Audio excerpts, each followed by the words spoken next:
नाज़रीन आदाब, सियासत टीवी के रास्त नशरियात में आपका इस्तकबाल है।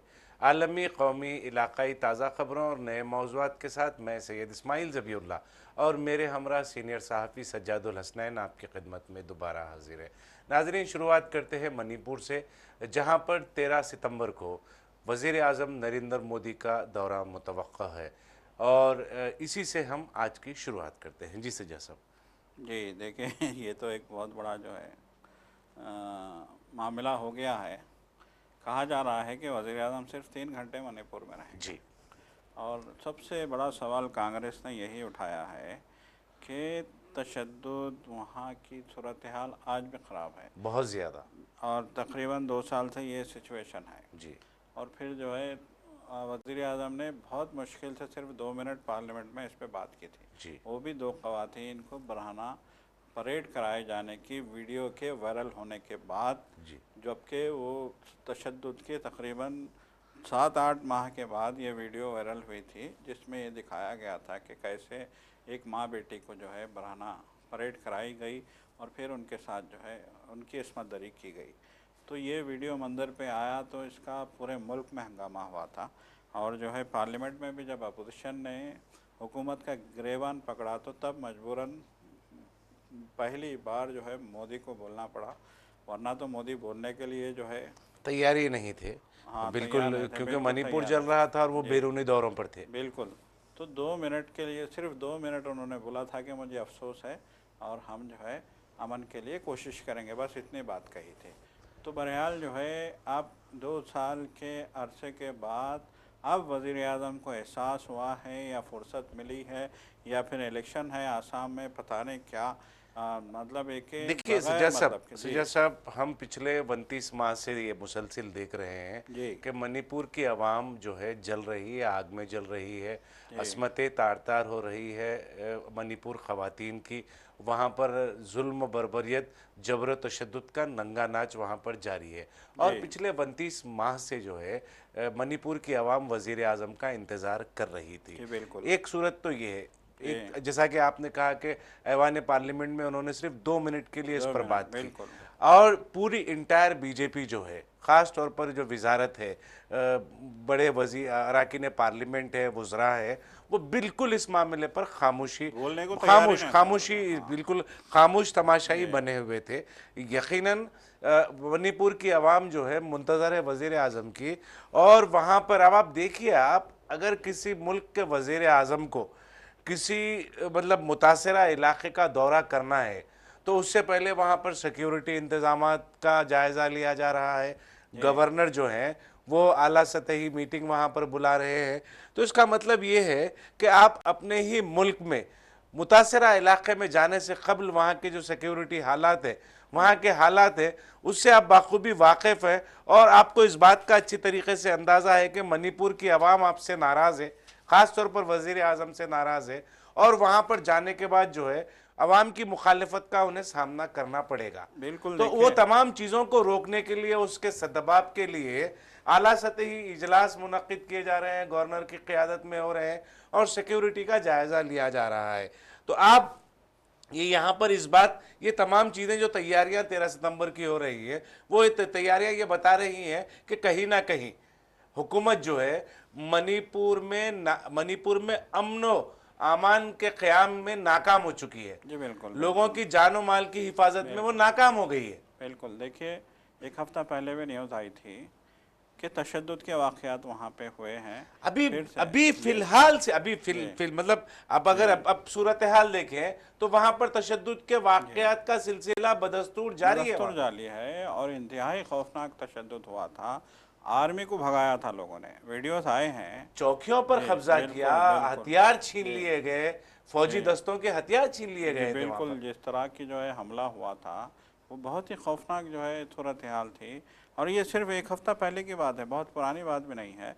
और अब भी देखिए 29 मंथ्स हो गए हैं इस तशद्दुद को शुरू हुए, मतलब एक 2 साल 6 महीने हम बोल सकते हैं। जी 2 साल 6 महीने मतलब 2.5 साल का अरसा होने को आ रहा है। अब भी वहाँ पे लोग पनाह के लिए, उनकी पनाह के लिए बनाए गए कैंपों में ज़िंदगी गुजारने के लिए और मजबूर हैं। वहां पर भी उनकी जानो माल की हिफाजत जी यकीनी बिल्कुल, नहीं है। यकीनी नहीं है, कभी भी वो हमला होता है। कैंपों में भी जी, जो है, देखिए दो ग्रोहों में वहां पर वो जी, मैती और कुकीज जो दो ग्रुप जी, है, दो ग्रुपों का तसादुम है वहां पर। जी, और इसके पीछे एक पसपरदा बहुत जी, बड़ी कहानी भी है, जिस पर हम तबसरा अगर करने बैठेंगे तो जी, हमें ये वक्त काफी नहीं होगा। जी तो बिल्कुल, सरसरी तौर पर हम ये कह देंगे मैती और कुकीज के दरमियान में, तो जहां पर जिन इलाकों में मैती जो ग्रुप है उसका अगर असर है, तो वहां पर कुकीज के ऊपर जुल्म ज्यादतियां हो रही हैं। जहां पर कुकी की इजारादारी है वहां पर मैतीस पर जुल्म सितम जी हो रहा है। बिल्कुल, बिल्कुल। और देखिए, सबसे ख़ास बात यह हो गई कि पूरे मणिपुर को जो है तबाह ताराज करके रख दिया गया है, बदतरीन शोरिश का शिकार बना दिया गया है। खेत जो है वहाँ के सूखे पड़े हैं, लोग घरों से निकलने से डर रहे हैं, कामकाज ठप हो गए हैं। पूरी रियासत मणिपुर की जो है ठप होकर रह गई है। अब तो ज़ाहिरी बात है कि जब हालात बहुत ज़्यादा ख़राब हो गए तो वहाँ के चीफ मिनिस्टर ने रातों रात इस्तीफ़ा दे दिया, और फिर उसके बाद वहाँ पे हालांकि ये तमाम जो जी मणिपुर के हालात हैं वो हालात का जिम्मेदार चीफ चीफ मिनिस्टर मिनिस्टर को ही साहब खड़ा हैं। खड़ा किया जा रहा था। बिल्कुल, देखिए लोग खुल के बोल रहे हैं, मणिपुर के लोग जो है खुल के बोल रहे हैं कि चीफ मिनिस्टर की वजह से ही मैती और कुकी के माबेन जो है तशद्दुद फूटा, नफरत फैली। दोनों में नफरत फैलाने का जिम्मेदार वहाँ के मुकामी लोगों ने, मुकामी तंजीमों ने वाज़े तौर पे चीफ मिनिस्टर को इसका जिम्मेदार ठहराया है।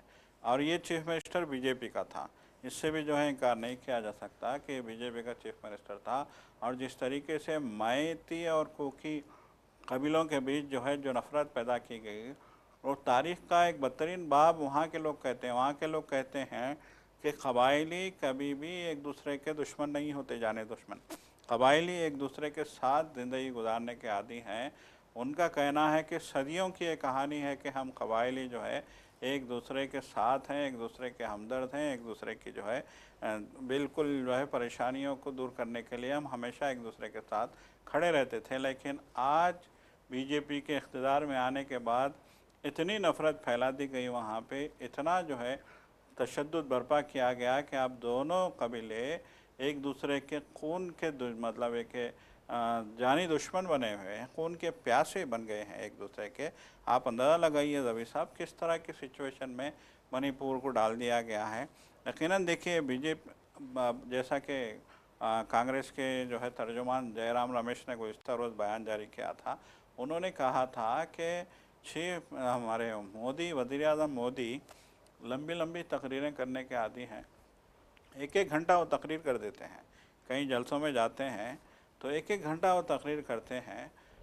और जो है यहाँ मणिपुर जा रहे हैं तो ना कोई जलसा है ना कुछ ना है। कोई जलसा है, तो 3 घंटे का मुख्तसर वक्त जो जी, है, मुख्तसर इंतहाई वक्त 3 में घंटे। अगर आप आवाम से मुलाकात क्या करेंगे, आवाम की जो जी, परेशानियां हैं उनको कैसे किस जो तरीके है से सुनेंगे, क्योंकि 3 घंटे का अगर दौरा है तो आपके आने और जाने में जो है 2 घंटे ज़ाये हो जाएंगे। बिल्कुल। सिक्योरिटी वगैरह के जो इंतजामात है, जी, तो वो तमाम चीज़ों को पेश नज़र रखते हुए जयराम रमेश का जो कहना था वो यकीनन एक सच था कि 3 घंटे का, क्योंकि 29 माह से जी, जो है मणिपुर की आवाम जो है वजीर आजम नरेंद्र मोदी इंतज़ार का कर रही इंतजार है। कर रही है, जी, आपका इंतजार कर रहे हैं। और सिर्फ 3 घंटे आप 29 माह से इंतजार करने वाले परेशान हाल मुतासरा लोगों के लिए अगर आप मुख्तस करते हैं तो यकीनन ये अफसोस की बात है। दूसरी जानिब 9 सितंबर यानी कल मंगल के रोज़ वजीर आजम नरेंद्र मोदी का दौरा पंजाब है, जहां पर सैलाब की वजह से खड़ी फसलें तबाह हो गई हैं और 48 लोगों की वहां पर जान गई है। जी, वज़ीर आज़म नरेंद्र मोदी जो है वो वहाँ पर पंजाब का दौरा करेंगे और वहाँ पर जो मुतासरा इलाका है वो इलाक़ों का जायज़ा लेंगे। देखिए बहुत बदतरीन सैलाब से दो चार है आज पंजाब, हिंदुस्तान का पंजाब। पाकिस्तान का पंजाब भी जो है तबाही का शिकार है, क्योंकि नदियां यहाँ से वहाँ जाती हैं। पंजाब मतलब 5 बड़ी नदियाँ पंजाब से गुजरती हैं। तो 5 बड़ी नदियों में एक साथ तुग़यानी मुसलसल बारिश ने इतनी ख़राब सूरत हाल कर दी है पंजाब की कि पंजाब के लोग कह रहे हैं कि हमने ऐसा सैलाब अपनी ज़िंदगी में कभी नहीं देखा। करोड़ों रुपए की जो फसलें हैं बिल्कुल, वो तबाह हो बिल्कुल। गई हैं। आज़ाद हिंदुस्तान में पहली बार इतना सैलाब। सरकारी आदाद और जी, शुमार बता रहे हैं कि जी, 48 जाने गई हैं। जी बिल्कुल। अब पता नहीं और कितने लोग देखिए बह गए हैं, लोग लापता देखिए हैं। लोग तो कह रहे हैं कि जब नदियां तुग़यानी पे आई, जब दरिया जो है उबल पड़े, तो सैकड़ों गांव गायब हो गए। जी। और लोग कह रहे हैं कि हमने लाशों को देखा है बहते हुए, सारी की सारी लाशें जो है पाकिस्तान में चली गई हैं, क्योंकि वहाँ से नदियाँ पाकिस्तान जी। की तरफ जाती हैं, दो नदियाँ, सिंध नदी और रावी नदी जो है पाकिस्तान की तरफ जाती है। तो उनका कहना था कि ये नदियाँ, ऐसा लग रहा था कि यहाँ समंदर आ गया है, जी। इतना भयानक जो है पानी का उफान था वहाँ पे, पानी इतनी, पुल टूट गए वहाँ पे, पानी के ज़ोर से पुल टूट गए। तो वो कह रहे थे कि मवेशी, भैंसें, गाय, जानवर, जितने जानवर थे सारे के सारे जो है दरियाओं में बहते चले गए, और इतने गांवों को दरिया ने अपने लपेट में लिया कि कितने लोग जो है उस दरिया के साथ चले गए हैं आगे की तरफ, किसी को पता नहीं है। देखिए 48 तो ये जो है 23 अजला जब मुतासिर हुए हैं पंजाब के, 23 अजला में सैलाब ने तबाही मचाई है और गांव सफ़े हस्ती से मिटा दिए हैं। यकीनन। पूरे गाँव में कहा जा रहा है कि एक एक फ्लोर तक, मतलब एक एक गाँव में जो छतों तक पानी जो है भरा चावल हुआ और है, गेहूं की पैदावार बिल्कुल जो पूरी है तरीके से तबाह हो चुकी है, पूरी तरीके से पूरी तबाही, तरीके और पंजाब की जो है वो हमेशा बड़ी हिस्सेदारी जी रही है बिल्कुल, हिंदुस्तान की मईशत में। मईशत में और ख़ास जो तौर पे फसल से होने वाली जी पैदावार जो है उसमें जो है पंजाब की बड़ी काफ़ी हिस्सेदारी रही है। और फिलहाल जो है पंजाब मदद का मुंतज़र है, बिल्कुल हाँ वो मदद का हुकूमत, मुद्दा है। मरकज़ी हुकूमत की जानिब से हो या फिर NGOs की जानिब से हो या फिर जी रियासतों की जानिब से हो। खुशहाल रियासतों पर भी इस बात की जिम्मेदारी आयद होती है कि वो अपने मुल्क का जो अपनी रियासत है, जिसकी हिंदुस्तान की मईशत को इजाफा करने में, फ़रोग़ देने में हमेशा मददगार रहा है, उस पंजाब के लिए अपने मदद के हाथ यकीनन बढ़ाएं। देखते हैं वज़ीर आज़म जो है अपने दौरे के अख्तिताम के बाद किस तरीके के ऐलानात करते हैं। उमूमन देखा गया है उन रियासतों में जहाँ पर गैर BJP हुकूमत है, वहाँ पर मरकज़ी हुकूमत ने दस्ते ताउन बढ़ाने में कोताही का मुजाहरा किया जी है। बिल्कुल, देखिए बार बार शिकायत एक की जा रही है, पंजाब के चीफ मिनिस्टर में बीमार हैं, तो बहरहाल पंजाब के चीफ मिनिस्टर ने बार बार कहा है कि बहुत बुरे हालात से आज पंजाब गुजर रहा है और फौरी फौरी फौरी रिलीफ की ज़रूरत है।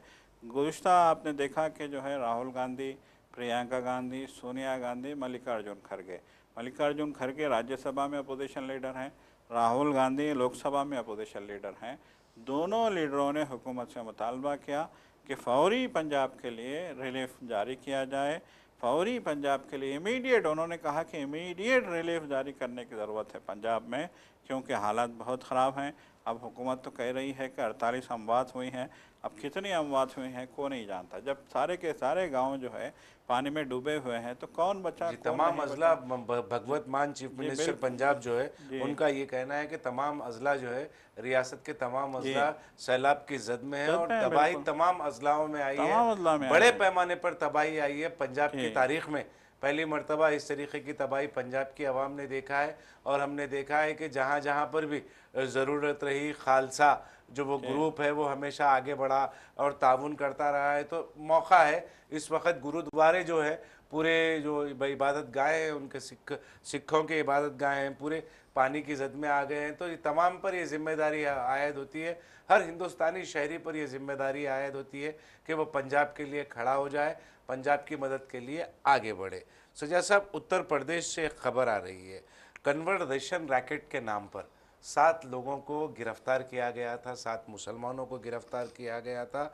और जो है बरेली पुलिस ने ये काम किया था। 7 लोगों को गिरफ्तार करने के बाद उन पर शदीद अजियतें दी गई, उन्हें मतलब ज़दोकोब किया गया, मारा पीटा गया, उन्हें बहुत सारा क्या बोल, उन्हें गैर क़ानूनी तहवील में उन्हें रखा गया। तो ये 7 लोगों में से एक की अहलिया है परवीन अख्तर, उन्होंने नेशनल ह्यूमन राइट कमीशन और स्टेट ह्यूमन राइट कमीशन से शिकायत की थी। उसके बाद जो है बरेली पुलिस को एक नोटिस जारी हुई है नेशनल ह्यूमन राइट कमीशन और स्टेट ह्यूमन राइट कमीशन की जानिब से। जी बिल्कुल, देखिए ये इससे पहले भी जो है ये इस मामले में जो है बहुत ज़्यादा ख़ास तौर पे यूपी में कार्रवाइयाँ हुई हैं।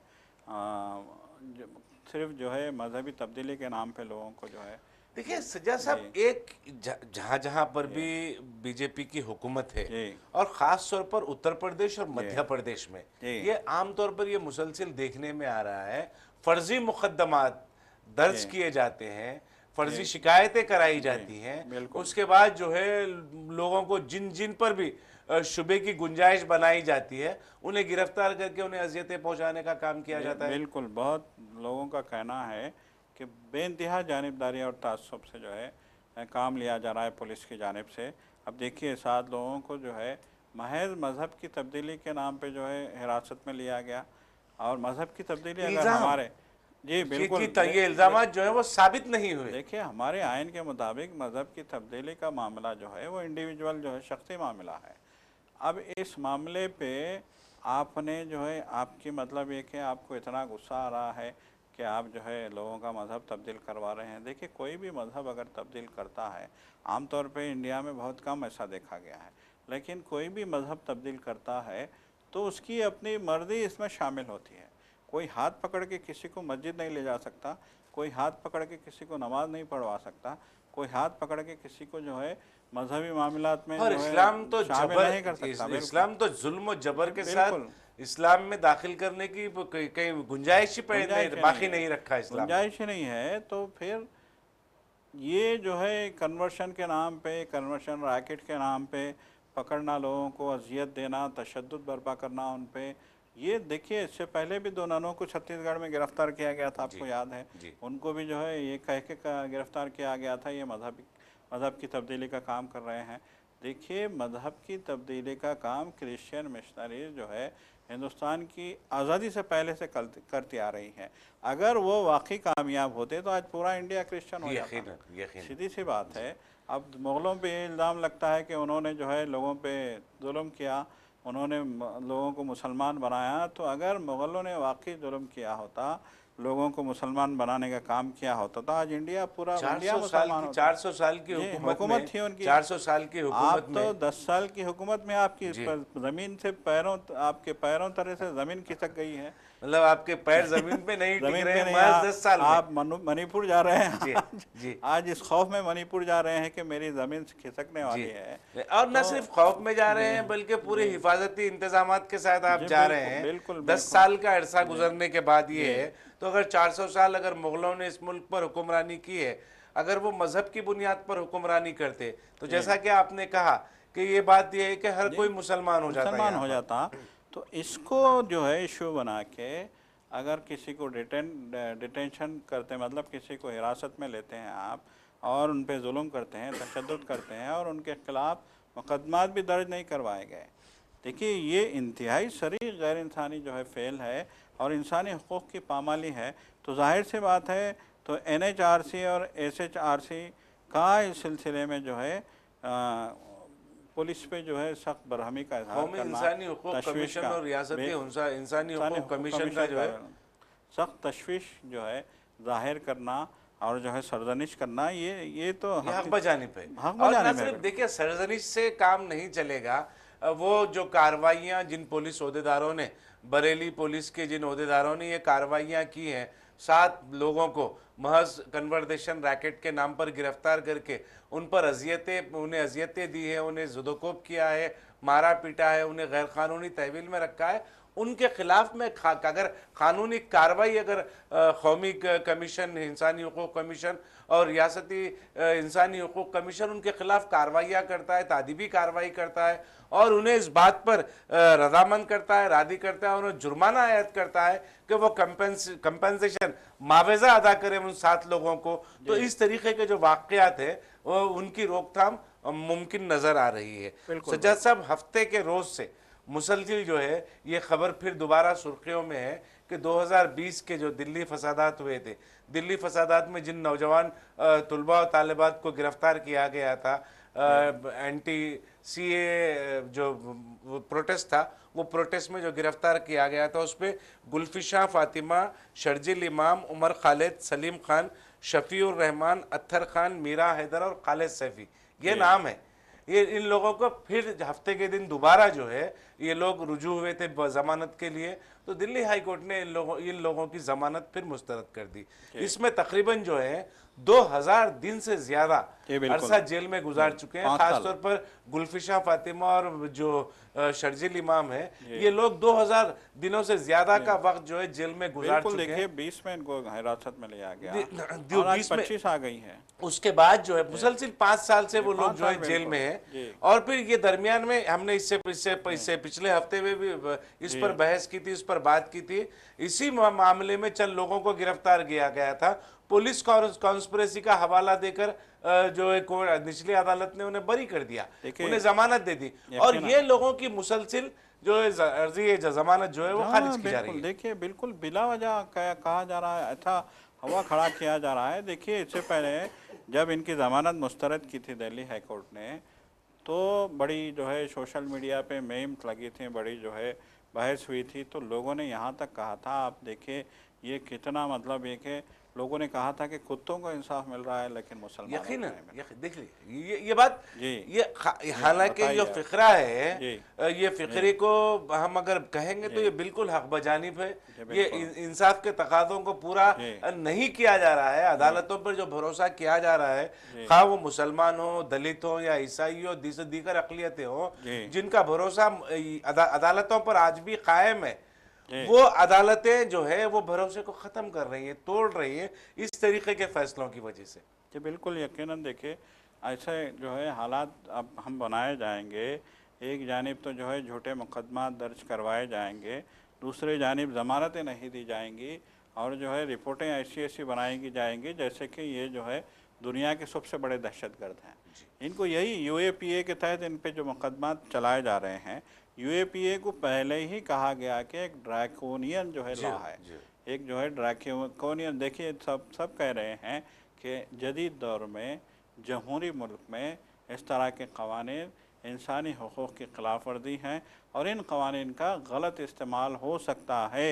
इससे पहले कहा गया था, जब हो सकता है नहीं, उत्तर प्रदेश और जो है मध्य प्रदेश जो है बिहार में भी ये तमाम क़वानीन की जो है वो शदीद तौर पे इसका इस्तेहसाल हुआ है। और उत्तर प्रदेश में 2015 के बाद से मुसलसिल हो रहा है। देखिए दो मामलात में, इससे पहले भी हमने देखा मुनव्वर राना का जो अब बहुत बड़े हिंदुस्तान के अजीम शायर थे जो अब इस दुनिया में नहीं है, वो इंतकाल कर गए हैं। मुनव्वर राना के घर पर बुलडोजर लगा दिया गया था महज इसलिए कि मुनव्वर राना की जो बेटी है उन्होंने CAA के प्रोटेस्ट में हिस्सा लिया था, उन पर सेडिशन का मुकदमा आयद कर दिया गया। मैं उत्तर प्रदेश के एक वकील है, मैं उनका नाम भूल रहा हूँ, साबिका जज भी है, वो ह्यूमन राइट से भी वो वाबस्ता थे, हैदराबाद भी आए थे, हमारे स्टूडियो भी आए थे वो, तो मैं उनका नाम भूल रहा हूँ। जस्टिस कोलसे पाटिल तो महाराष्ट्र से है, बिहार उत्तर प्रदेश से है, उनके साथ उनके ऊपर भी मुकदमा दर्ज किया गया सेडिशन में UAPA के तहत और उनके भी घर पर बुलडोजर चलाया गया। ऐसे बहुत सारे मामलात हैं, ऐसे बहुत सारे वाकयात हैं जहां पर उत्तर प्रदेश में खुलेआम UAPA की खिलाफ वर्जी का सिलसिला जारी है। यकीनन देखिए ये जो है कितनी तशवीशनाक बात है कि UAPA के तहत जो है मुकदमा दर्ज किए जा रहे हैं और ये इतना ड्रैकोनियन कानून है कि इनको जो है ज़मानत भी नहीं मिलती। आप अंदाज़ा लगाइए कि जो है 1 सेकंड में इनकी ज़मानत मुस्तरद कर दी गई। पहले ये तहत की अदालतों में जाते हैं, ज़मानत के लिए नहीं मिलती है, तो फिर ये हाई कोर्ट जाते हैं, ज़मानत नहीं मिलती है, तो अब इन्हें मजबूरन सुप्रीम कोर्ट का दरवाज़ा खटखटाना पड़ा है। शर्जील इमाम जो है सुप्रीम कोर्ट गए थे, अब गुलफिशा फातिमा को भी जो है देखे, एक जो है स्टूडेंट है, ये लड़की है, एक लड़की का भी पास व लिहाज नहीं रखा गया, सिर्फ इसलिए कि इन्होंने मोदी के कानून के खिलाफ प्रोटेस्ट किया था। 2000 दिनों से जेल में रखा गया, बिल्कुल, वो भी गलत कानून के खिलाफ। देखिए इस मुल्क में तानाशाही की, डिक्टेटरशिप की कोई गुंजाइश नहीं है। आपने जो CAA लागू किया है उसमें मज़हब की बुनियाद पे एक कानून बनाया गया। इस मुल्क में मज़हब की बुनियाद पे कोई भी चीज़ बनाने की आइन इजाज़त नहीं देता और आइन के इसी हक़ की बुनियाद पे CAA का एहतजाज हुआ था। शाहीन बाग आप तो जानते ही हैं, आप खुद वहाँ पे जाके रवि साहब देखा है आपने सिचुएशन वहाँ की। तो शाहीन बाग की तहरीक पूरी दुनिया की तवज्जो का मरकज़ बनी थी, इंटरनेशनल मीडिया ने उसको फोकस किया था और इतनी जो है बड़ी तहरीक क्यों बनी थी ये इसलिए बनी थी कि आप लोगों ने आइन को जो है एक साइड में रख के एक कानून बनाया, तो आपको इतनी आग लगी इस तहरीक से और तलबा की जो है एहतजाज से इतनी आग लगी आपको कि आपने उनको पकड़ा, उन पे UAPA लागू कर दिया और उन पे जो है सेडेशन के मुकदमात, मुल्क से गद्दारी के मुकदमात दर्ज कर दिए गए और उनको जेल में ठूंस दिया गया। अब आप उनको ज़मानत देने को भी तैयार नहीं हैं। देखिए, मज़लूम इंसानों की आग बहुत ख़तरनाक होती है, आसमान हिल जाते हैं। आज हम देख रहे हैं कि इस मुल्क में किस तरीके के सैलाब आ रहे हैं, किस तरीके से जो है कुदरती आफतें यहाँ पे जो है नज़र आ रही हैं। आप पंजाब को देखिए, उत्तराखंड को देखिए, जम्मू को देखिए, आप यूपी के इलाकों को देखिए। आज दिल्ली शहर में खुद जो है कई इलाके दिल्ली शहर के पानी में डूबे हुए हैं जमुना में तग़यानी की वजह से, और ये जो है नाइंसाफ़ी की बुनियाद पे होते हैं सारे जो है कुदरती जो जैसा कि कुदरती आपने गज़ब जो होता है। जैसा कि आपने कहा कि CAA को एक बड़ा हवा बनाया गया, बिल्कुल आइन की खिलाफ वर्जी की बिल्कुल गई, ये हवाले दिए गए जी कि पाकिस्तान, बांग्लादेश और अफ़गानिस्तान में जो अक़लियतें हैं वो जी परेशान हाल हैं, उनको शहरियत देने का हवाला दिया गया।